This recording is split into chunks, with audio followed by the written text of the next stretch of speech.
right, Cal's first day back to school. I'm sitting here waiting for the phone call.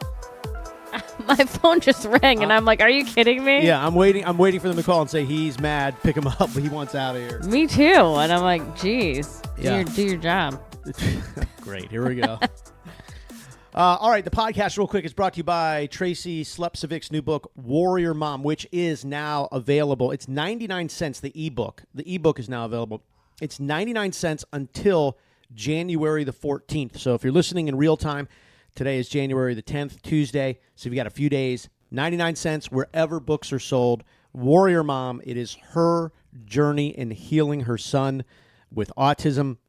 There are some fascinating stories, ideas, thoughts, perspectives in the book, Warrior Mom. It's 99 cents, the ebook, where most books are sold.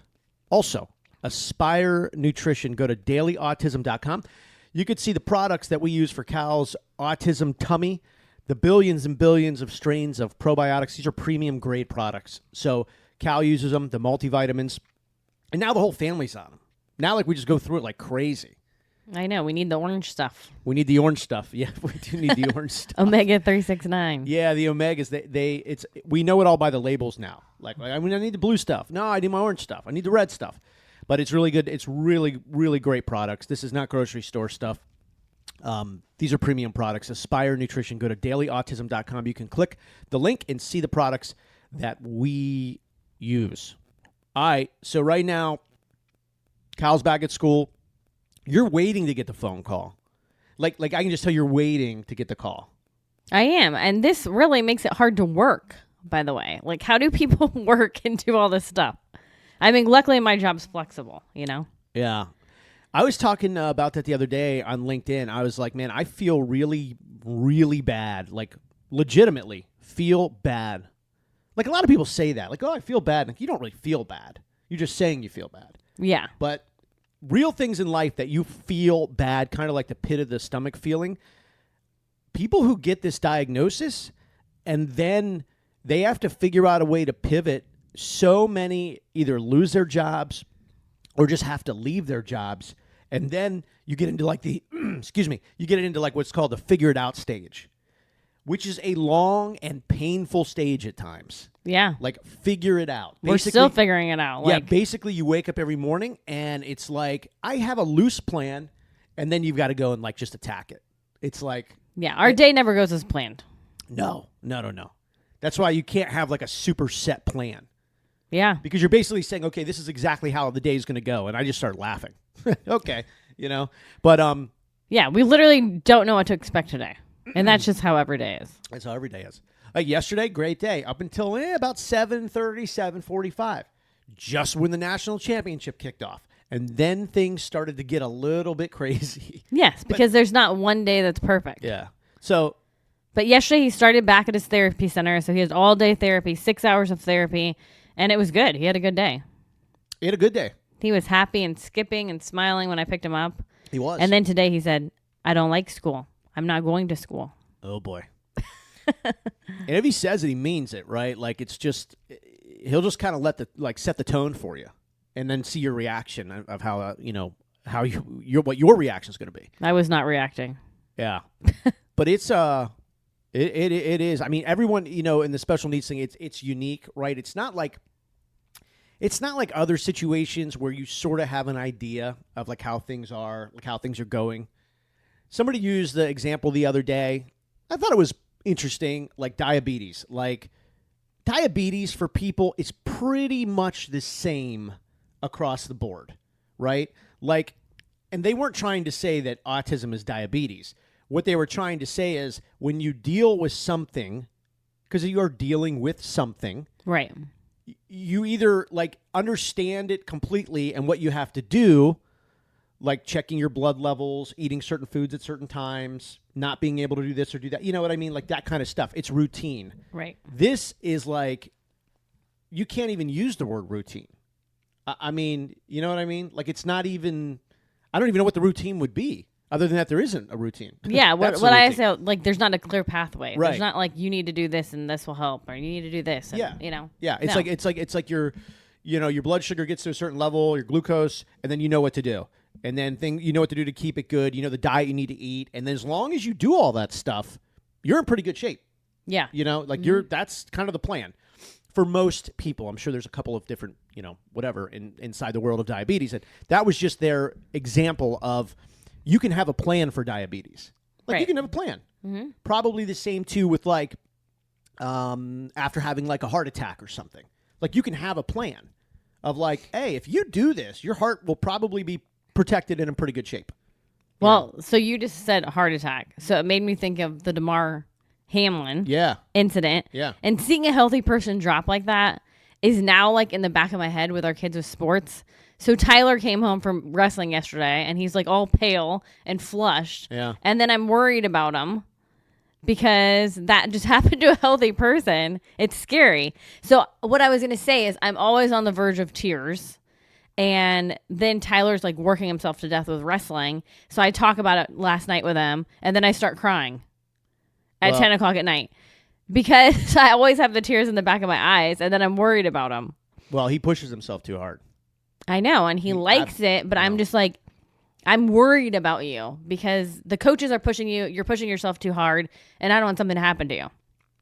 He's a pretty hard-headed kid. I know, but like, I literally started crying. Most thoughtful when it comes to like making a good decision. He's just pretty hard-headed. I know. It's like, don't do this, it's not smart. Oh, I'm good. Okay.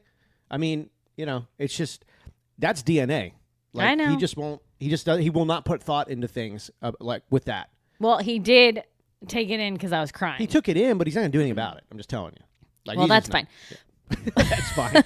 Well, that's fine. I said what I wanted to say. But raising 4 other kids on top of autism is like a whole different thing. Like we have to parent. First of all, parenting we talked autism. About that the other day too, because there are. Yes, we talked about that the other day too, because there is autism, and then there's autism like with other kids. Like I always say this too, and it rubs people the wrong way. Not everybody, but a lot of people. Some people that you know. A lot of times, what the 4 other kids need is a non-special needs parent, and people are like, "How could you say that?" You know, which you're very good at. I'm like, because that's what they need at times. You know, when they see us 99% of the time in the whole special needs environment. And special needs is not mean. There are special needs. Special needs. They're just... Yes, Cal has special needs. Yeah, customized parenting. Whatever you want to call it. It needs to happen. If it doesn't, I mean, you know, there's going to be bad endings. Right. You know, whether it's seeking water, choking... you know, running out of the house, escaping. I mean, that's just like we didn't have to do that with the other kids. We have to do it with this, and that's the reality. The number one thing with this thing is you got to get real. Like, just understand your environment. And so when the other kids need non-special needs, then, you know, that's where you, I think that's where it gets stressful, actually. Like, we figured out the special needs part because you have, that is life or death stuff. Now, I told his therapist the other day, I said, if I wasn't as protective as I am, he would be dead. Right. But not every autistic child is like that. No. You know, some of them do not need what Cal needs. And that's kind of what I was saying when the guy made the example about the diabetes and everything, is it's like, we can't really manage, like just sit back and say, we've managed everything and just let life go. This is a 24/7, 365. You almost feel like, in a way, that you're kind of a doctor, I don't know, I guess more of a researcher, but it's real time, minute to minute research. Yeah. You know, what's in your mouth? Where are you going?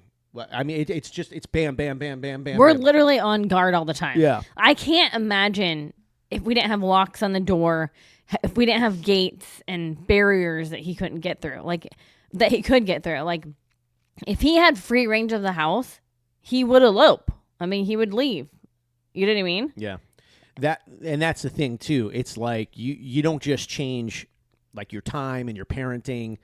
Like you have to make hardware changes, like physically change the structure of your living environment, right? Like, and again, not every autistic kid needs that, but he does, and many do. And there are a lot of special needs families where there's multiple special needs children. I mean, you're actually hearing it more and more now where people are getting the diagnosis with back-to-back kids. Like, you're hearing that more and more. Yeah, which is super hard. Like, if you get, like, you'll have a kid and they get the diagnosis, autism. And I forget what the percentage is. I don't want to say a number because I don't remember. But whatever the number was, I was like, what? Like, the chances of your next child having autism is through the roof. I mean, through the roof now. Well, not to be mean, but if Cal was our first, Well, he would be our last. We you know? say this all the time. No, but I just posted a. Here's why it's hard to say that, because you don't really know until like 2, 3, 4. Yeah, get what I'm saying? Yeah. So I think you'd there's already a have lot, the baby. Yeah, yeah. And I say it. I've said it all the time. I mean, yeah. I mean, it's crazy to say that, and I'm sure there's people rolling their eyes. How could you say that? Well, come stay for a weekend. This is the hardest thing we've ever experienced in our life. It's hard. It's really hard. But our situation, it could be different than yours. Yeah, yeah, and your situation probably is different than ours. Not probably, it is. I mean, how could you? You know, it's like every person is different, just the way that you're wired and DNA. I mean, unless you're like an identical twin, even at that, you can have all the same makeup, but you don't. It doesn't all connect the same. You don't act the exact same. So everybody's different. Perspectives are different. That's the cool thing about the world. Yeah, I just posted a picture on Facebook yesterday, actually. I was replacing a lock on the outside of the door because we were gone a couple days ago, and the babysitter's like, Cal's body slammed into the door, and the lock popped off. Strong. He is strong, and he's 45 pounds. Well, he knows he can do it now, so that's the other issue is, like, now it's like he has the function to do this stuff. He now also, and he's had that for a while, but now he's also becoming aware he can do it, right? He's becoming aware that he can barrel down doors, that he can climb gates, you know. And he feels no pain. Yeah, I don't know how. I Literally, don't like know how. Yeah, it's... His pain tolerance is high. Yeah, and it's weird. It's almost like he forgets to cry. Like, you know it hurts, like, because you could see it on his face when sometimes he'll, like, run into something or whatever, but it's almost like he just forgets to cry. It's very weird. Yeah. He only really cries if he sees something sad, like he has empathy for something. Yeah, he's an emotion crier. It's not really for physical pain. It's more about thoughts and feelings. Yeah. That he cries. And he doesn't really know how to control that. Like when he starts to cry, it's like a different person you're seeing. Yeah. If he's sad for somebody or something, he will cry. If he thinks something is going to happen, he will cry. But then he'll point out that he's crying. Well, he'll say, I'm so sad. Yeah. Yeah. And then he'll kind of wipe his eyes. He tries to look for his tears, like with his fingers. Yeah. Yeah, it's kind of weird. It is weird, actually. It's actually very weird. He actually kind of searches for his tears on his face. Well, because he feels everything so much more. Well, I think he's somewhat fascinated by the emotion. Like, I feel this way, and now there's water running down my face. I think that fascinates him. Yeah. You know, that it's happening. He's very big on, like, eyes, teeth, ears. Yeah. You know, he wants to really understand what they are, how it all works. You know, I mean, he will get up. I remember not long ago, I was eating something, and he came up and grabbed my mouth and, like, opened it. I mean, I've got food in my mouth, and he's, like, feeling all of my teeth. I mean, this is super disgusting, like, for both of us. Like, I felt disgusting, and I think he felt disgusting. But he's fascinated about, like, how people eat and their eyes when they blink. Austin just brought this up in the car the other day. She's like, you know when somebody loses a sense and then their other senses are stronger? You know how she talks. Oh, yeah. She's like, it's like he lost a sense, but he didn't really. So, like, his are just really strong. And I'm like, yeah. But the way she was describing it was so ridiculous. Yeah. I'm like, no, he did not lose any. But, yes, his are much stronger. Yeah, she's the one that she'll kick off every sentence of, like, hey, you know what? And I'm like, oh, no. Please, no. Like, what is this going to be? You know? I know. It's always an eye roll moment. Always. I know. Hey, She's you funny. know what? I'm like, oh, gosh. Austin, let's just talk about football. The one thing you are extremely gifted at and you love. But once you start venturing down the rabbit holes of life, it gets really weird, man. Really weird. Oh, my gosh. Like, it's funny. No. Ironically, I think Cal senses that in her, that she's quirky. Oh, yeah. That's like his quirky friend. Yeah. Like, they do quirky stuff. They were doing some dance last night together. It was like the most awkward, horrible looking. Oh, my gosh. Like she doesn't care. No, but he loves it. Like, she's down to clown. She'll do whatever. Like, you know what I mean? It's like, Yeah. if you've got a crazy idea, Austin is truly your partner in crime. Yes. She's like, yeah, let's give it a shot. You know what I mean? Yeah. So, No, I was going to say, like, part of, like, parenting 4 other kids is they're all so different. Like, every single one of them is so different. Some people have kids that just, like, sit and play video games and watch TV. Our kids are not like that. no, we've got to beg our kids to come in and watch TV. Beg them. Yeah. I don't think a lot of parents, like, get that, and that's probably not a great thing just for the basic health of your kid. But we have to track, I'm not lying, 3, 4, 5, 6 days a week. It's starting to get dark, right? So it's like 6:30. We have to, like, start tracking down our kids. Where are you? Who are you with? What are you doing? It's getting dark. You know what I mean? Yeah, and we know where they are. I mean, they're in the neighborhood. No, but yeah, but we yeah. don't know where they are exactly. We know they're not home, but it's Right. like, yeah, they're always, like, involved in some super competitive soccer or football game. Yeah. And it's like they refuse to come home. And this is from the second they get home. They walk in, they throw their backpacks off, they eat a snack, and then they race out of the house, and they're gone. Just and playing outside. literally have to beg them to come home. It's like, hey, could you just take a shower and watch TV? Oh, that's boring. I don't watch TV. It's boring. There's nothing on, you know?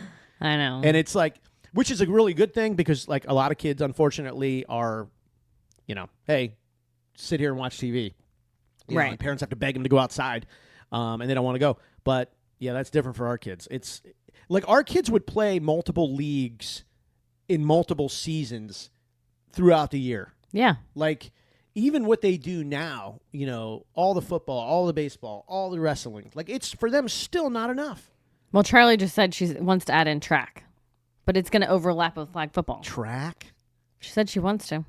That ain't going to work. She said it's going to help her in all other sports. Okay. I think it's fine. For those of you that don't know, I'm a call it like I see it dad, and she's easily one of the top 3 slowest people on the football field. Oh, my God. I mean, she just is. Well, she said she wants to do long distance. Well, that might be something, but man. And then I guess there's a throwing thing. Oh, like the shot put thing? Yeah. Which Yeah. could work because flag football. Yeah. Yeah, she's just better because, like at the quarterback position, because she's just taller and she really understands the game of football, like really gets it. Yeah. But man, track. Whoa. That's wow. Well, I guess you have to try out. Okay, well then that'll just be the end of that. That's fine. Hey, I love her. I love that she wants to try it, but I got to just be honest and set that this is going to be a tough one. She's also our smartest kid. Yes. So she does have her gifted. Well, yeah. I don't know. I kind of thought the same thing, She would but be I'm a like, great well, do your thing. volleyball player. You know, she's got the size and the strength. She's actually very strong. Yeah. But yeah, okay. Well, let's give it a shot. Yeah, we'll just see what happens. And you know, I'm not going to tell her she can't try out. I know, but you hear this all the time, right? Like the guy last night who won the national championship, like he said, like nobody believed in him. He was too small. He wasn't athletic enough. Whatever. He's just won 2 back-to-back national championships. Yeah. So we kind of suck to sit here and just, you know, poop all over her idea for track. Maybe it's the best thing ever. I don't know. You know, we'll give it a shot. Yeah. I mean, I'm just saying you said that they would do multiple sports. So she's going to overlap with flag football. But I'm like, okay, it'll work. It can work. Sure. Let me add this to the list. Wonder how many days of practices and meets there are. Well, I said this is another thing. Like me and Dad can't be at every one because like Tyler's wrestling matches we can't be at. It's an all day thing. Same with track. We can't be at it. Yeah. Well, and Cal can't go to most of this stuff, so it's like someone's got to be home with them, right? Yeah. So that right there eliminates one parent from being at all of these events and everything, and you know a lot of these, like you said, they're you know they're not.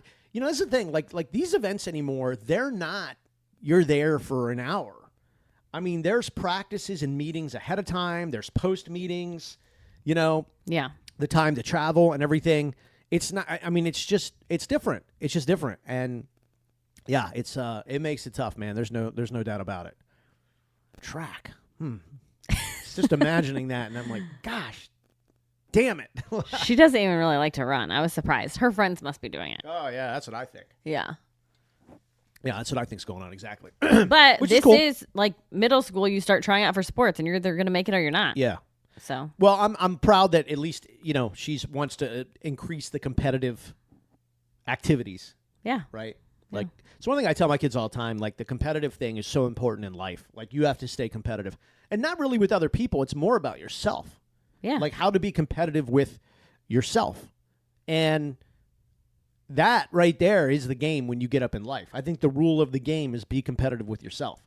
Right. Because what do you want to do every day? Oh, it's easy to want to do the lazy stuff, the easy stuff, the path of least resistance. Like people hate pain. And that's why 99% of America doesn't go to the gym. Yeah. Like, I don't want pain. Unfortunately, pain's the only way you can really, transform your body. Right. And the mental competitiveness, that is the pain. It's like the pain of the brain. It's just being competitive, but with yourself. Yeah, it's Too good. many people try to go and beat other people. And at the end of the day, like that game ends really quick. Right. Yeah. So at least that's what I tell myself. As I get up every morning and I'm like, what now? Yeah. What's going to be today? Who knows how the day is going to go? Yeah. Well, so far, no. I mean, it's early, 10 o'clock, so we've got hours left. But so far, no phone call from the school. Well, I can't even believe how this year's gone. Like, they keep calling me to come pick them up. The year started 10 days ago. Don't do this. Don't do this. Well, I'm talking about kindergarten. Yeah. It's just, they keep calling me to come pick them up. It's a messy situation. The public schools are not designed, not all of them, but most of them are not designed for this. It's not their fault, honestly. They don't have the resources. They don't have the teaching.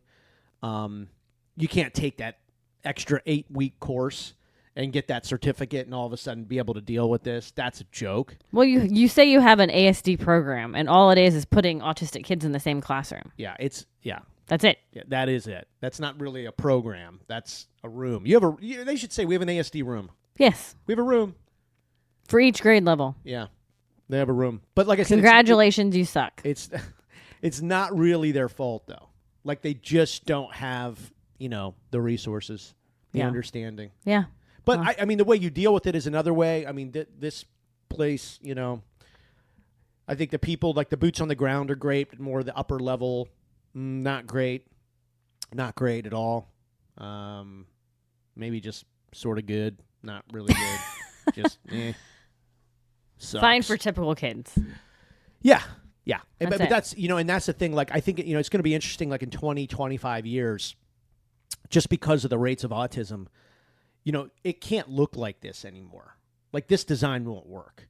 So it's going to change. There's going to be, there will be schools. If the numbers are the numbers, there's going to be ASD schools. There needs to be. Yeah. There really needs to be. I hate right now. He does not really have a good place. Well, it's a place. It's a struggle for me every day. It's a place where there's other people and a chance to be social.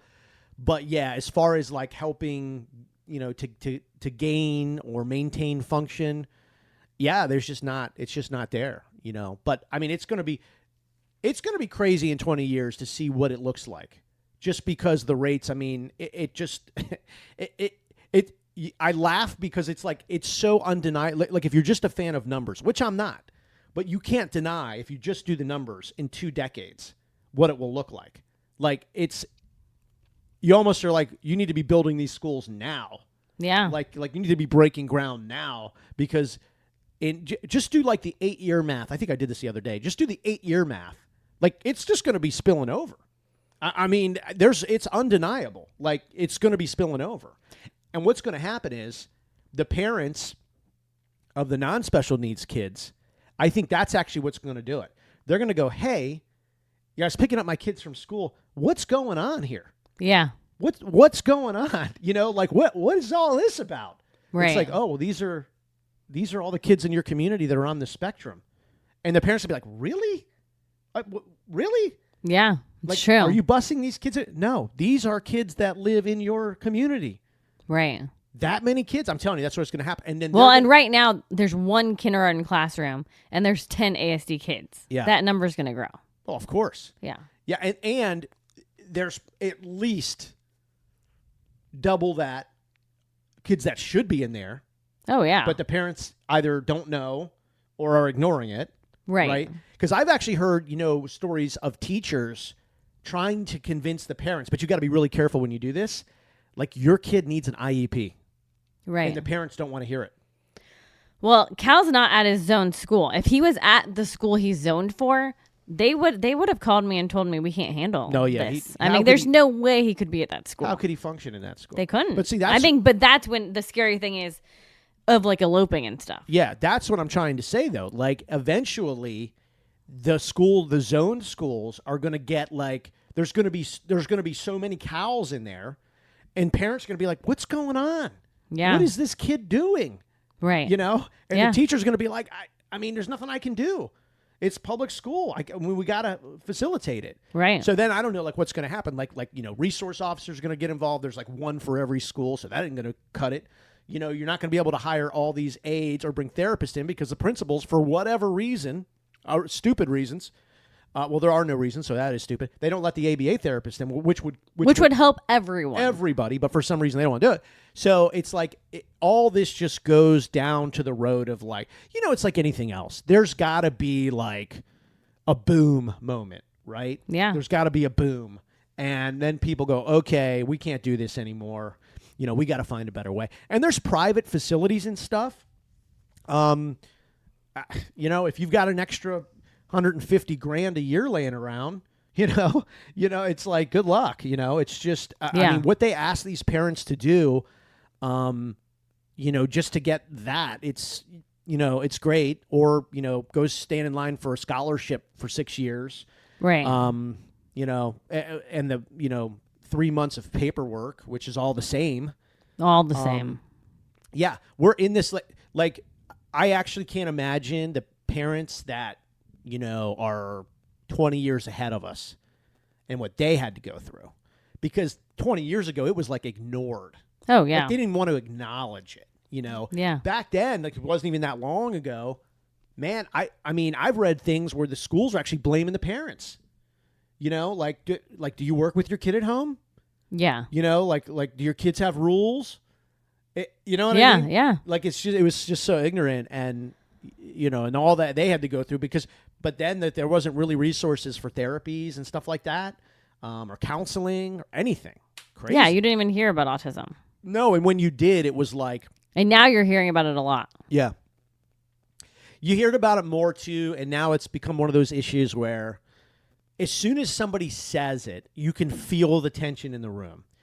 Because now there's a contingent of people that say, well, that's because you don't parent your kid and you let him on an iPad all day and he has no social interactions. Yeah. Which is terrible, but those are there are people, there is actually a pretty strong contingent of people who believe that because they go, oh, you didn't hear about autism when I was a kid. You know what I mean? Yeah. It's like, I so know. now it's like they're blaming the parents.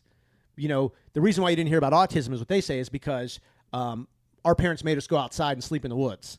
Yeah. Now they just give you an iPad and a bag of chips and you have no social function. Right. Which obviously is not what autism is or No. what it comes from. But it's just so like fragmented now. And like some of it's even like political and then social and then you get medical and it's like, so are we trusting the science or not? I don't even know. Right. Are we all in this together or not? I don't know anymore. Don't really care either, but it's just, it's so funny that the way the world now is, take one issue and you can almost accurately predict how it will get divided up, talked about, supported, or rallied against. You know what I mean? Right, Like, yeah. it's just crazy. I know. But the good news is, like, for the parents, like, you get into this point, like, you don't even have the time to take it serious. You No. just don't even have the time. I still, once in a while, will get these messages on LinkedIn, and it's like, stop coming at this from the perspective of misunderstanding or fear. I don't think I come off as fearful, but that's how some people perceive it. That's cool, too. But it's like, dude, like, that's not my experience with it. I know it's yours. I respect it. Right. And I've been saying this my whole life, like, hey, I don't expect to change your mind. Please don't have an expectation to change mine. Right. My reality isn't, your opinion isn't my reality, and I don't expect my opinion to be your reality. But a lot of people don't come at this with that. It's like, no, I'm a fully functioning 35-year-old autistic woman. I'm just using this as an example because you see it a lot. And what you're saying about autism is wrong. And I'm like, but I don't have an experience with a 35-year-old fully functioning or very high functioning autistic woman. Like, right. I don't even, like, it's like we speak two different languages. Yeah. Cal's not functioning right now. Well, not high level. Yes, he's functioning. I mean, he speaks and. Well, yes. I'm just saying he does severe things too. Yeah. So he's. Yeah. It's different. And so, but then you have some who say, well, I've never heard my son or daughter talk. And they sit in a corner. You know, and then that's a whole nother. And so I would never say, oh, well, you shouldn't say that because if you spent more time with your kid, they'd talk or at least make noise. Like, how the hell could I ever say that to somebody? Right. You know, like, I don't know your daily grind. It's challenging, just like ours is in different ways. But there are people out there and other parents, too, that are just like, oh, I'll tell you right now what this is and why it is and this and that. And you shouldn't be saying things like this. And it's like, okay. And Cal does speak, and he is very social, but he does crazy things. Yeah. I mean... Can't say crazy. Well, I can. You can't say crazy. No, I just... At least I know that. At least I know the emails and messages I'm going to get today. So at least it's better when you know. Like, you said crazy?